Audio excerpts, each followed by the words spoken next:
Mais vous, les juges et les magistrats de Facebook, qui n'êtes même pas au pays, vous avez déjà mené les enquêtes jusqu'à calculer la vitesse à laquelle Francis Ngannou était en train de rouler. Vous avez déjà vu la scène jusqu'à donner la sentence qui doit aller en prison. Terminé. Le débat est clos.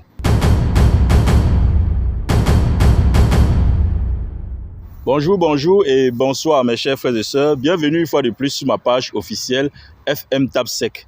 Encore toi, Val Zero et ta bande, les barons suisses. Aujourd'hui, vous êtes quitté sur Samuel Eto'o et vous êtes déjà sur Francis Ngannou. Après avoir souhaité que Samuel Eto'o parte en prison, c'est que vous n'avez pas réussi. Aujourd'hui, vous êtes en train de souhaiter que Francis Ngannou aille en prison. Pourquoi? Parce qu'il aurait dû faire une annonce. Il devrait vous annoncer sur Facebook. Écrit que moi, Francis Ngannou, j'ai percuté une fille qui est sur le point de mourir.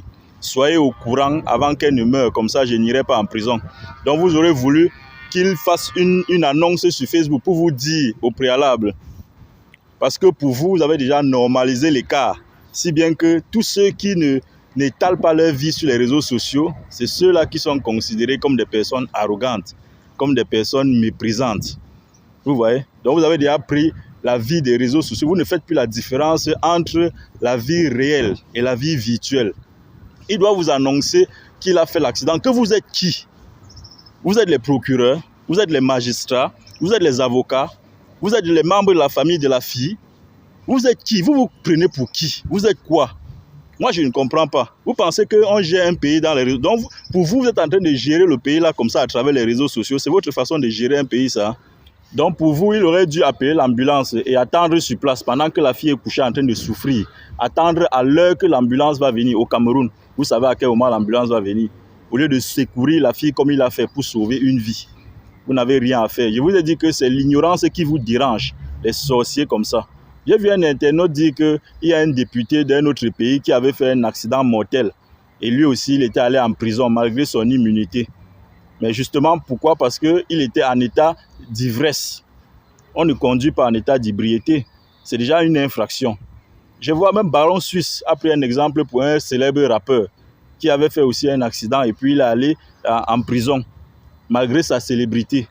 Justement, pourquoi? Parce qu'il était sur le fait de la drogue. Bon, maintenant, revenons sur le cas de Francis Ngannou. Et ce sont les enquêtes qui ont révélé que ce député était sur le fait de l'alcool. Et c'est les mêmes enquêtes qui révèlent que le rappeur était sur le fait des stupéfiants. Alors, revenons sur l'affaire de Francis Ngannou. Est-ce que les enquêtes ont donc révélé qu'il roulait en état d'ébriété? Est-ce que les enquêtes ont révélé qu'il était sur le fait de l'alcool, ou bien, je vais dire, de la drogue? Est-ce qu'on a révélé qu'il a grillé un feu?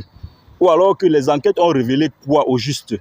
Mais vous, les juges et les magistrats de Facebook, qui n'êtes même pas au pays, vous avez déjà mené les enquêtes jusqu'à calculer la vitesse à laquelle Francis Ngannou était en train de rouler. Vous avez déjà vu la scène jusqu'à donner la sentence qui doit aller en prison. Terminé. Le débat est clos. Vous avez vu votre vie. Les sorciers comme ça. Je vous ai dit que votre problème, c'est l'ignorance. Et vous croyez que tout le monde est ignorant comme vous. Parce que vous dites que Francis Ngannou a porté la fille et met dans la voiture pour l'amener à l'hôpital. Il aurait dû, peut-être il a dû augmenter le choc. Mais vous ne savez pas que les disciplines comme le MMA, ils ont des formations de premier secours, des interventions de premier secours. Vous ne savez pas qu'on leur forme pour ça, pour intervenir dans les cas comme ça, en cas de choc. Ce que Francis Ngannou connaît, vous connaissez. Et même non seulement ça, dans les pays développés, on enseigne ça, on forme beaucoup, la population est beaucoup formée dans ce domaine-là, parce qu'ils peuvent intervenir partout, même dans la rue. Et moi qui vous parle là, voilà mon diplôme. Je l'ai. Je peux intervenir en cas d'accident comme celui-là, en attendant l'arrivée des pompiers ou des spécialistes. Je peux intervenir en cas d'électrocution. Je peux intervenir en cas de brûlure, d'incendie, de brûlure de premier degré. Je peux intervenir en cas d'AVC. Et c'est justement parce que vous ignorez tout ça que vous pensez que tout le monde ignore comme vous.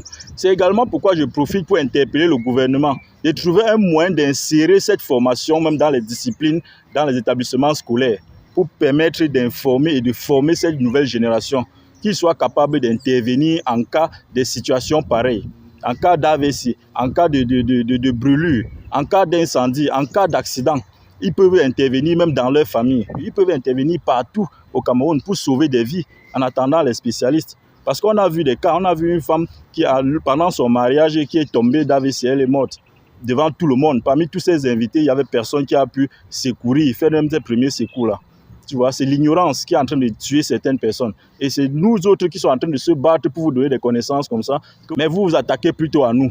Arrêtez votre sorcellerie là. Depuis que vous êtes en train de prier que Samuel Eto'o tombe, qu'il aille en prison, est-ce que ça marche? Ça ne marche pas. Vous ne changez pas de stratégie. Vous ne comprenez pas.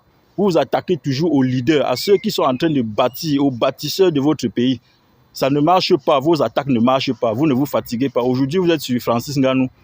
Vous voyez votre vie. À quel moment vous-même vous construisez? À quel moment vous éduquez? Votre problème, c'est de voir si votre âme attend toujours que Francis Ngannou aille en prison pour qu'elle repose en paix. Sachez qu'elle ne va jamais reposer en paix. Cherchez à construire au lieu de détruire. En bon entendeur.